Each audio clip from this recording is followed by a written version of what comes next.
Good morning students. BEd second year अर्थात BEd द्वितीय वर्ष बीएड सेकेंड ईयर में पेपर 10th जिसका नाम है क्रिएटिंग एंड इंक्लूसिव एजुकेशन अर्थात एक समावेशी शिक्षा का निर्माण यूनिट 5th इकाई 5 के अंतर्गत आज हम जानेंगे क्वालिटीज ऑफ गुड टीचर अर्थात अच्छे शिक्षक की विशेषताएं।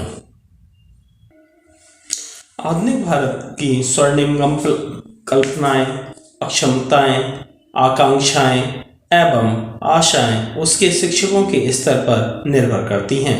इस संबंध में व्हाइट हेड एक शिक्षा शास्त्री हैं, उन्होंने बहुत ही इसके बारे में बताया है कि टीचर शब्द का विश्लेषण इस प्रकार से किया है। टी फॉर विश्वसनीयता एवं धैर्यवान यानी कि truthful and tolerant, E for कुशल एफिशिएंट, A फॉर मिलनसार एफेक्शनेट और C फॉर प्रसन्नचित्त तथा विषय पर अधिकार cheerful and command over subject, H for स्वास्थ्य शारीरिक मानसिक health physical mental, E for कार्य करने की शक्ति एवं लगन energetic and eager, R for साधन संपन्नता एवं नियमित कार्य प्रणाली रिसोर्सफुल एंड रेगुलर। एक अच्छे शिक्षक में निम्नलिखित गुण होने चाहिए। उसमें पहला पॉइंट आता है प्लीजिंग पर्सनालिटी अर्थात प्रभावी व्यक्तित्व। शिक्षक का व्यक्तित्व प्रभावशाली होना चाहिए।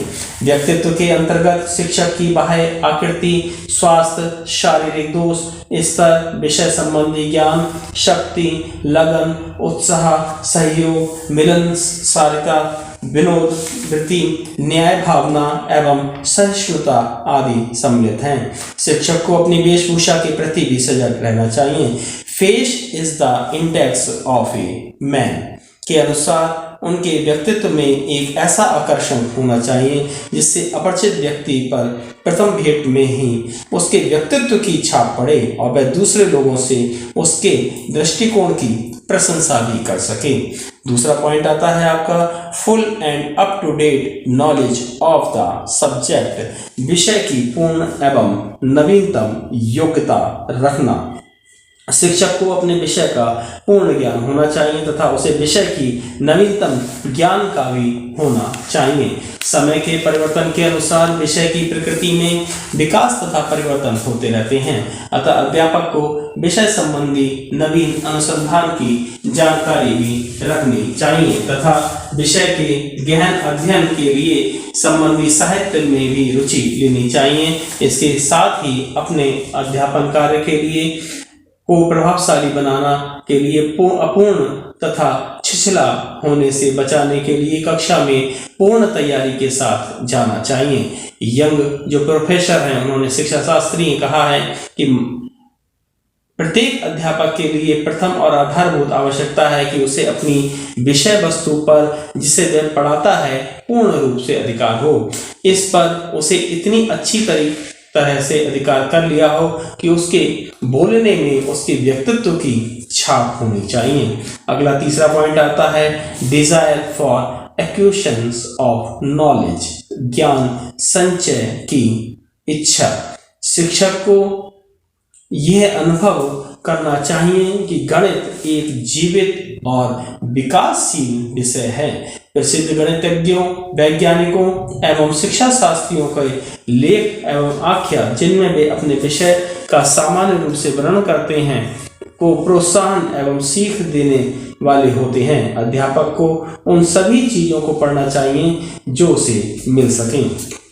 यंग महोदय के कथन के विरोध में ये भी कहा जा सकता है कि जो अध्यापक विषय के उच्च ज्ञान से परिचित होगा संभव है उसे उसके पढ़ाने या उसके उस स्तर के विद्यार्थियों के स्तर से पर्याप्त उच्च हो, लेकिन इसका पक्ष अध्यापकों की अज्ञानता से नहीं है वरन बालक के मानसिक स्तर का सावधानी पूर्वक अध्ययन करना, छात्र की समझ के अनुकूल शिक्षण की व्यवस्था करना तथा साथ ही विभिन्न उपकरणों टूल्स की सहायता से ये मालूम करना कि प्रस्तुत विषय सामग्री छात्रों को ग्राह्य है अथवा नहीं है, इसका सबसे उत्तम बचाव आपका ह्यूरिस्टिक प्रणाली से शिक्षण तैयार करता है, न कि लेक्चर प्रणाली द्वारा।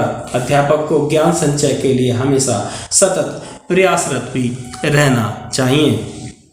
अगला पॉइंट आता है पेशेंट एंड टॉलरेंस, धैर्यवान एवं सहिष्णुता।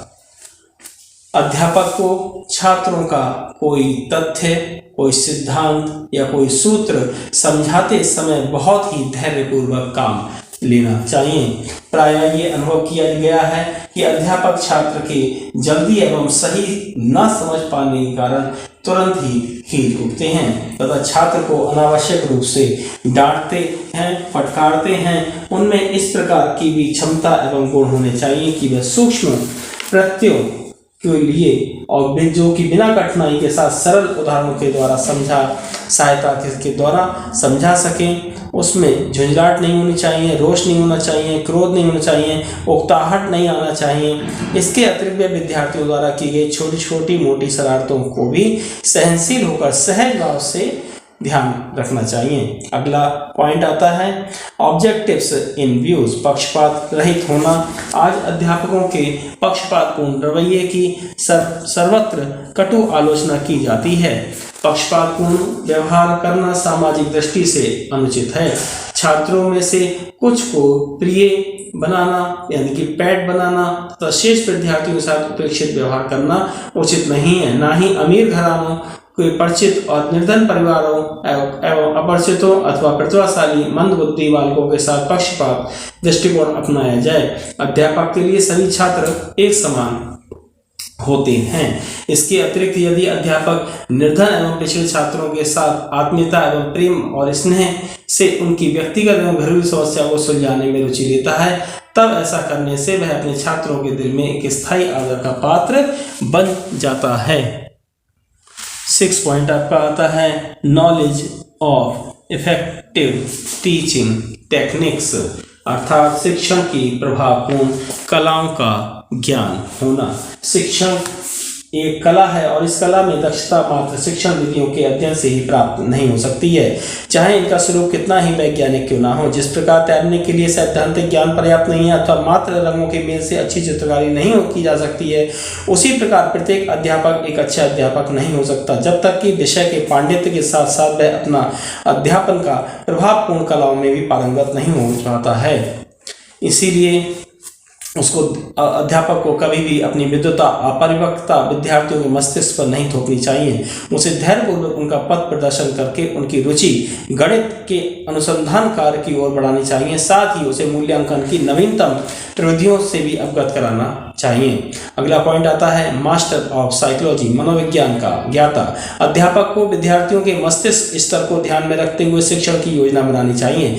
व्यक्तिगत विभिन्नताओं के कारण प्रखर बुद्धि, मंद बुद्धि एवं सामान्य बुद्धि बालकों को सीखने की गति एवं क्षमता समान नहीं होती है। बालकों की विभिन्न समस्याओं के समाधान हेतु उसे मनोविज्ञान के आधारभूत सिद्धांतों, प्रेरणा, मोटिवेशन, प्रशिक्षण, हस्तांतरण, ट्रांसफर ऑफ ट्रेनिंग, व्यक्ति विभिन्नता, इंडिविजुअल डिफरेंसेस आदि का ज्ञान होना चाहिए ताकि वह बालकों में गणित के प्रति रुचि एवं घनात्मक पॉजिटिव दृष्टिकोण का विकास कर सके। अध्यापक का कार्य एक माली तथा विक्रेता के समान होता है तथा विद्यार्थी गणित के उपभोक्ता। जिस प्रकार आज के वैज्ञानिक युग एडवर्टाइजमेंट में विक्रेता अपनी वस्तु को बेचने के लिए मनोविज्ञान का प्रयोग करके उपभोक्ताओं का कंज्यूमर्स में वस्तु के प्रति रुचि उत्पन्न करता है, उसी प्रकार गणित शिक्षक के लिए यह आवश्यक हो जाता है कि वह गणित को रुचिपूर्ण बनाकर छात्रों के विषय की ओर आकर्षित करें। साथ ही विद्यार्थियों के अध्ययन के खराब आदतें किन कारणों से हो सकती हैं, उनको दूर करने के उपायों से भी अध्यापक को परिचित होना चाहिए। अगला पॉइंट हमारा आता है 8वां पॉइंट पॉजिटिव एटीट्यूड, विषय के प्रति सकारात्मक दृष्टिकोण। अध्यापक के स्वयं के दृष्टिकोण का विद्यार्थियों के सीखने की गति पर गहरा प्रभाव पड़ता है। अतः शिक्षक को विषय के प्रति सही एवं रचनात्मक दृष्टिकोण अपनाना चाहिए तथा अध्यापन के प्रति एक व्यवसाय को प्रेम भांति प्रेम रखना चाहिए। उसमें उत्तरदायित्व निभाने, उद्देश्य के प्रति ईमानदारी तथा कर्तव्य भावना होनी चाहिए। जो अध्यापक गणित का ऐतिहासिक एवं सामाजिक महत्व नहीं समझते हैं तथा गणित को एक सामान्य विषय की तरह पढ़ाते हैं, उनकी कक्षा में गणित एक नीरस विषय बनकर रह जाता है। बहुत से मानवीय तत्वों जैसे गणित का इतिहास, आधुनिक इंजीनियरिंग की उत्साह भरी कहानियां, महान गणितज्ञों के जीवन चरित्रों संबंधी घटनाएं आदि ऐसे विषय हैं जिनके कक्षा कार्य को सजीव बनाने एवं वाद विवाद के लिए काफी सहायता मिल सकती है। उत्साह एक ऐसी वस्तु है जो पढ़ाई नहीं जा सकती है बल्कि प्राप्त की जा सकती है। वागले का कथन है कि अपने कार्य के प्रति उत्साह तथा सीखने वाले की रुचि के प्रति प्रेम एक कलाकार अध्यापक के गुण हैं जिसकी पूर्ति कोई दूसरी वस्तु नहीं कर सकती है। ये गुण नव सीखिए को नहीं सिखाए जा सकते बल्कि निर्देशक से ग्रहण किए जा सकते हैं यदि उसमें ये बातें प्रभावपूर्ण एवं अनुकरणीय ढंग से मौजूद हैं। एक अध्यापक की आदर्श तैयारी का एक भाग ऐसे निर्देशकों के साथ रहना भी है। अगला और अंतिम पॉइंट आता है इंटरेस्ट इन रिसर्च, अनुसंधान में रुचि। प्रोफेसर वुलिन ने आदर्श अध्यापक के निम्नलिखित गुण बताए हैं। उन्होंने कहा है कि अध्यापक को अपने विषय को स्वच्छता एवं सुंदरता से प्रस्तुत करना आना चाहिए। साथ ही उन्होंने बताया है प्रोफेसर वुलिन ने एक दार्शनिक के रूप में उसे वैज्ञानिक खोजों के संबंध में ज्ञान होना चाहिए। अगला पॉइंट उन्होंने बताया है कि अध्यापक को इतना अवश्य पढ़ना चाहिए कि वह उसमें विषय के प्रति उत्साह की झलक मिले। अध्यापक को चाहिए कि अपने ज्ञान को दूसरे तक सफलतापूर्वक पहुंचाने के लिए उसे दूसरे विद्वानों के पूर्व अनुभवों से लाभ उठाना चाहिए। साथ ही उन्होंने बताया है कि अध्यापक को शिक्षा संबंधी खोजों में रुचि भी लेनी चाहिए तथा उन्हें गतिहीन नहीं समझना चाहिए। लाला हरदयाल ने भी इस संबंध में बताया है कि it is our duty to acquaint ourselves with the latest knowledge and develop our minds. Knowledge is like a deep well fed by perennial springs and your mind is like a bucket that you can drop into it. Thanks for watching. धन्यवाद।